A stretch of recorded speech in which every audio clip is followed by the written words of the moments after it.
नमस्कार दोस्तों, आप सबका स्वागत है आपके अपने YouTube चैनल शब्दों की शक्ति में। आज मैं आपके लिए लेकर आई हूँ एक बहुत ही प्रेरणादायक कहानी। कहानी का शीर्षक है माँ का आखिरी खत। शहर की भागदौड़ भरी जिंदगी में 35 साल का अरविंद अपने करियर में इतना व्यस्त था कि गांव में रह रही अपनी बूढ़ी माँ को देखे हुए उसे 3 साल हो गए थे। फ़ोन पर बातचीत तो होती रहती थी, पर माँ की आवाज़ में अब पहले वाली चमक नहीं थी। बेटा, कभी कभार आकर देख जा, घर बहुत सूना सूना लगता है, माँ कहती और अरविंद हर बार कह देता, माँ इस प्रोजेक्ट के बाद पक्का आऊँगा, अभी ऑफिस में बहुत काम है। अरविंद के पिता का देहांत कई साल पहले ही हो गया था। तब से माँ अकेली उसी पुराने मकान में रह रही थी। वही आंगन, वही पीपल का पेड़, वही पुराना रेडियो। गांव के लोग उनका ख्याल रखते, पर बेटे की याद, बेटे का इंतजार, उसका कोई विकल्प नहीं था।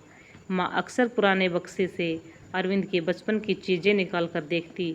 टेढ़ी मेढ़ी लिखावट वाली कापियाँ, टूटी हुई खिलौना कार और स्कूल का वो सर्टिफिकेट जिसमें लिखा था अरविंद सर्वश्रेष्ठ विद्यार्थी। उन यादों में माँ घंटों खो जाती थी।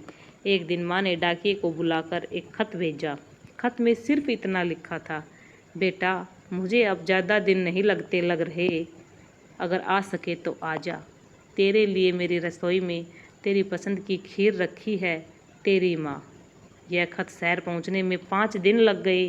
अरविंद ने उसे पढ़ा, पर ऑफिस के मीटिंग्स और डेडलाइंस के बीच उसने बस सोचा, अगले हफ्ते निकलूँगा, माँ तो इंतज़ार करती ही है। 3 दिन बाद गांव के पड़ोसी का फ़ोन आया, बेटा तेरी माँ अब नहीं रही, कल रात नींद में ही चली गई। अरविंद के हाथ से फ़ोन गिर पड़ा। वो सब कुछ छोड़ छाड़ कर गाँव भागा, पर अब बहुत देर हो चुकी थी। घर के आंगन में सफ़ेद चादर में लिपटी माँ जैसे बस सो रही हो। माँ का आखिरी खत। रात को अरविंद अपनी माँ के कमरे में गया। तकिए के नीचे एक और खत मिला। शायद माँ ने आखिरी बार उसके लिए लिखा था, पर भेज नहीं पाई।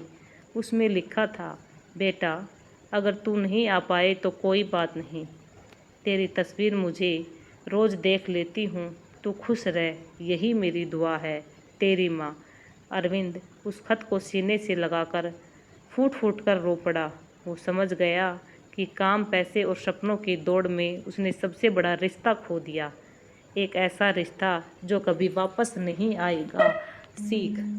कहानी हमें याद दिलाती है, हमारी व्यस्त ज़िंदगी में जो लोग हमें सबसे ज़्यादा चाहते हैं उनका समय सीमित है। काम बाद में भी हो सकता है, पर अपनों के लिए समय निकालना ज़रूरी है। कल शायद बहुत देर हो जाए। धन्यवाद। आप सबको कहानी कैसी लगी कमेंट करके ज़रूर बताएं।